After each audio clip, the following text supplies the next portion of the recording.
It's Father's Day, 2020. Today's chapter is Change of Heart. Before we get to my book, I wanted to share with you another book. In 1983, I was working for a news magazine in Seattle called The Weekly. And the publisher of The Weekly also published this book right here, Lean Years, Happy Years by Angelo Pellegrini. Thinking about those times, 1983, times were tough in the Pacific Northwest. There was a deep recession in 1980, and it hit the area hard. An area of logging and lumber and forestry products hit very, very hard. And Boeing was hit also very hard. And Angelo published this book, and his thesis was you could grow your own food. You can make your own food, even with very little resources and little money. And you could also grow your own, not only food, but wine as well. So he published the book, and I was invited to the book release party. And at that time, not having many resources, a party sounded good with free food, so I went. I didn't know Angelo at the time, but I met him. And I liked him, I liked his book. I thought, oh, my dad would really like this. So I bought a copy for him. And Angelo autographed it for me. And this is his inscription. Per il padre di Craig, in omaggio, Angelo Pellegrini. In homage to Craig's father, Angelo Pellegrini. So on Father's Day, this book. What's interesting about this book, it's divided into three sections. You have the garden, you have the kitchen, and then you have the cellar. So there's a whole section on winemaking, which unfortunately I never read because I gave the book to my father. But when he and Mom moved to a retirement home and they shed a lot of their things, I saw this book and I asked for it back. And I reread it. And when I got to the last chapters and talking about him making wine in his cellar from grapes that he got from Mr. Mondavi, yes, the Mondavi, because they were very good friends. It was great, and this is exactly what we were doing. All right, let's get to the reading. To refresh your memory, this chapter starts after the Great Fire, so it's called A Change of Heart. Do you believe in global warming now? Paul asked Joe when they saw each other at the San Diego Winemakers Association. The fire was caused by arcing power lines, not global warming, he answered. With two fierce fires only 4 years apart, the Cedar Fire in 2003 and the Witch Creek Fire in 2007, San Diego County officials learned their lessons and took steps to prevent, or at least lessen, damages from a repeat, supported by Joe, who did believe in fire. Measures included responding fast and hard. The Cedar Fire might have been stopped early had aircraft been able to fight at night. A decision was made, in accordance with rules of engagement at that time, to halt flights 30 minutes before dark. By dawn's light, the next day, it was too late. Keeping areas around telephone poles clear of brush and thin overgrown areas. Authorizing the electric utility to cut power to the back country when Santa Ana's threatened. An effective method to prevent arcing, although a challenge to residents to make do without electricity. Investing in more firefighting airplanes and helicopters with night flying capability. Improving command and control communications between civilian and military operations. Because the world's greatest army has all the aircraft needed at Camp Pendleton and Miramar to douse a blaze. 500,000 residents in San Diego County had a story to tell, and most ended well. For those who lost homes, lots were cleared and lives rebuilt. As sure as burned scrub releases seeds and green shoots sprout in spring, life returned to normal for most residents, with due respect given to the destructive fire god, who developed a taste for our Golden State's heavily wooded areas in later years. As sure as the sun will rise, so too will there be fires in San Diego, especially in an age of increasing temperatures and decreasing rain.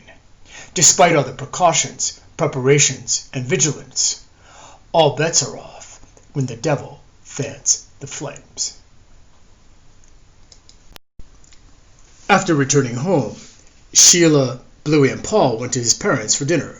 Over old fashions on the porch, Jimmy announced, We've decided to move to retirement community so you kids won't have to worry about us. Perhaps it was the wildfire, the burden of caring for a large home, or a sense that his charmed life had run its course, and it was time to make a move.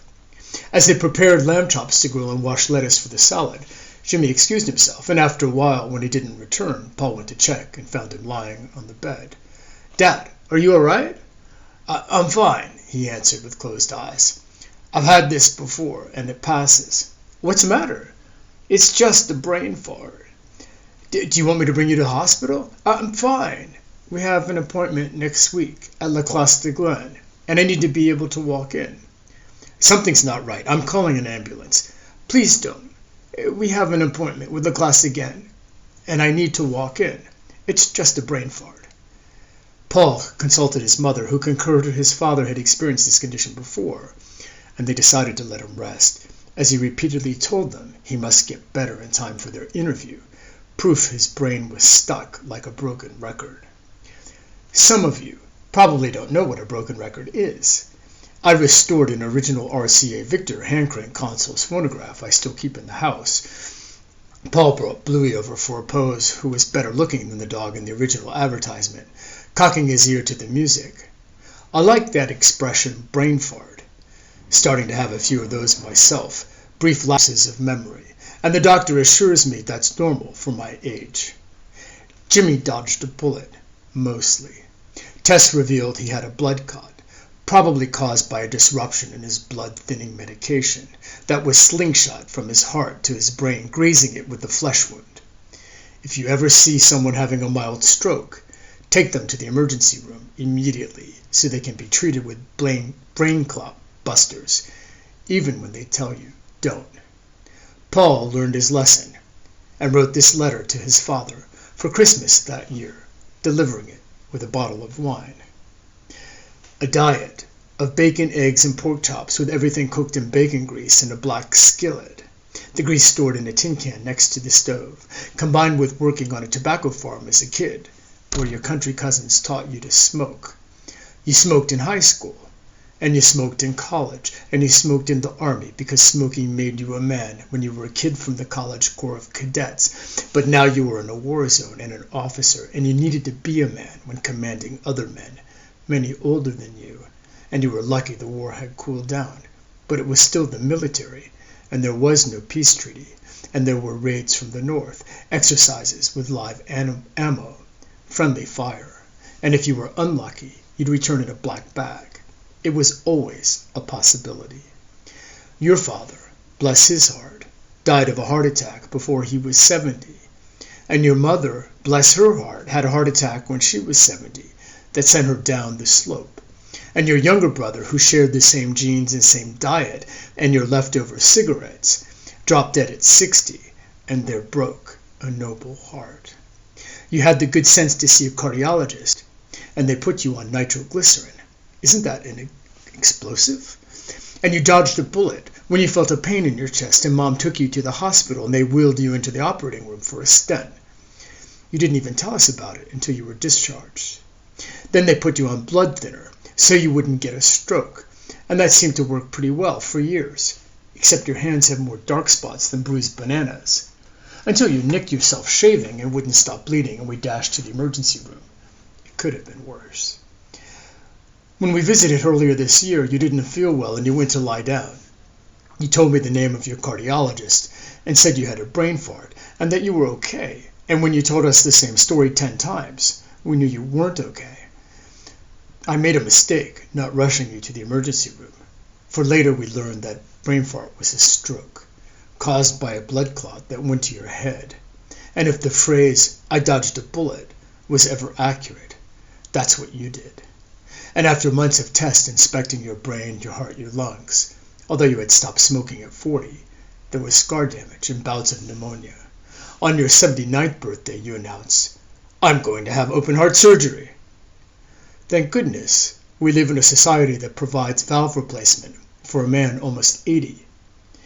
You always said you wanted a vineyard when you retired, and look what happened. You got it. Sometimes the dreams of the father are realized by the son. You just need to drive 15 miles over the hills to enjoy it. so get strong again and come on over. You saved me a bottle of your favorite $25 wine to taste with you. I loved it. From the Rhone, Vacheris, 75% Grenache and 25% Syrah. And you know we're growing Grenache, and the wine you shared with me challenged me, encouraged me. Like that wine, you're an inspiration to us all.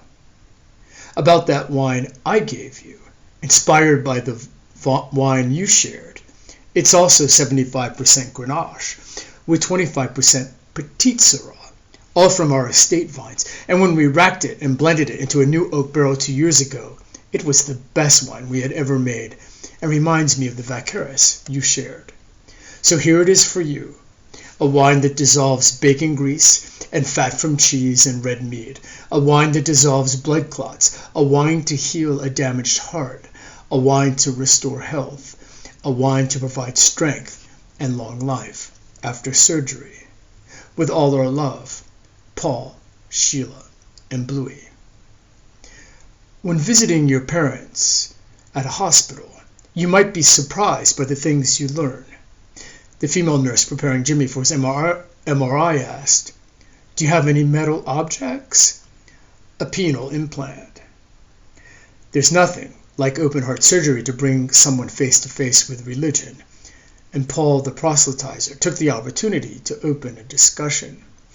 It wasn't that Jimmy wasn't a believer. He disdained hypocrisy and bigotry wherever he saw it, in the church he grew up with, in his native state's Jim Crow laws, and in the prejudice he observed in some self-styled liberal Californians with whom he had worked.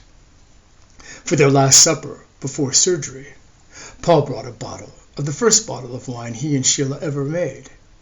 As Jimmy was allowed one glass, and his mother kept the one glass in solidarity, Paul had more than his fair share, and was surprised it tasted pretty good. It may have been the wine talking when Paul looked at his father and said, "I know you love the Lord and are skeptical of the church. I imagine when your time comes, the Lord Jesus hugging you and wrapping his white robes around you." "Thank you, son. I believe in the gospel of a loving Lord, but there's too much hypocrisy in the church." Paul drove his parents to the hospital in the morning, and when they stopped at the front entrance for valet parking, Jimmy started jiving with the African-American parking attendants, and he stepped out of the car. "How are you, Mr. J? Are you ready for a dance? We've seen you so often. You living here now, Mr. J?" Jimmy greeted each and slapped high fives and waltzed with the women through the hospital's foyer. After he was admitted and dressed in a hospital gown, Paul sat by his father's gurney, waiting for the anesthesiologist. "If anything happens, I want you to know I love you," Jimmy told his son, giving him his blessing. "Let me hold on to your necklace during surgery. I'll keep it safe for you." And the father passed the memento to his son, a good luck charm forged in the shape of a wishbone, a gift from Leroy he wore around his neck. "You're a good man," his father said, holding back tears. It was the first time Paul saw his father show emotion as he confronted mortality. "Sometimes," said Paul. When the anesthesiologist arrived, Paul squeezed his father's hand, hugged him, and went to the waiting room to join his mother and the God Squad from Paul's church, who arrived to pray and keep them company as the hours passed. Carrie Ann, who knew her way around hospitals because of her prior career, stopped by to visit and offered Paul advice. "After surgery, he'll be depressed. Spend time with him, focusing on the positive." That evening, Paul, wearing the golden wishbone around his neck, sweet-talked his way into the intensive care ward where Jimmy was recuperating, carrying an iPad to play for his father, Keith Jarrett music, and meditations from Oprah and Deepak Chopra. Paul, who had seen plenty of blood and guts in the vineyard, wasn't squeamish, and the nurses allowed him to stay, provided he kept out of the way. His father rose in and out of consciousness, resembling a zombie winemaker during harvest season, a mumbling Frankenstein, unable to voice words. Jimmy said afterwards, I felt like I was drowning with those tubes down my throat. Now you know what waterboarding feels like, Paul said. As his father struggled, Paul wondered, if you die the same day as someone famous, do you meet them in heaven? And as he heard the news of Steve Jobs' death. In the morning, the nurse removed tubes with a splatter of blood and moved Jimmy from intensive care to a room on the specialized cardiac ward, with a nook where Paul and his mother took turns staying and sleeping overnight to be an advocate for the patient. Heart patients are encouraged to stand up and start walking, albeit slowly, as soon as they are able, and Paul ushered his father to the lavatory to remove excess fluids from his body. Paul hung the lucky golden wishbone around his father's neck and asked, "What are the most important life lessons you've learned?" "Never trust a fart. Never pass a John without taking a leak. Never refuse a chance to make love." To those maxims, Paul added, "Never refuse a dance, and never refuse a glass of champagne." The care Jimmy and the other patients received in the heart ward was excellent. When Paul heard Friday was pizza night, he brought a case of wine and ordered pizza for the staff. Medicare covered almost all the hospital bill, totaling hundreds of thousands of dollars. "I'd be happy to pay more," Jimmy said. "You and Warren Buffett," said Paul. 1 week later, Paul pulled the car up to the hospital entrance to pick up Jimmy, where he joshed, high-fived, and danced with the orderlies and parking attendants, as Paul observed his father with his people.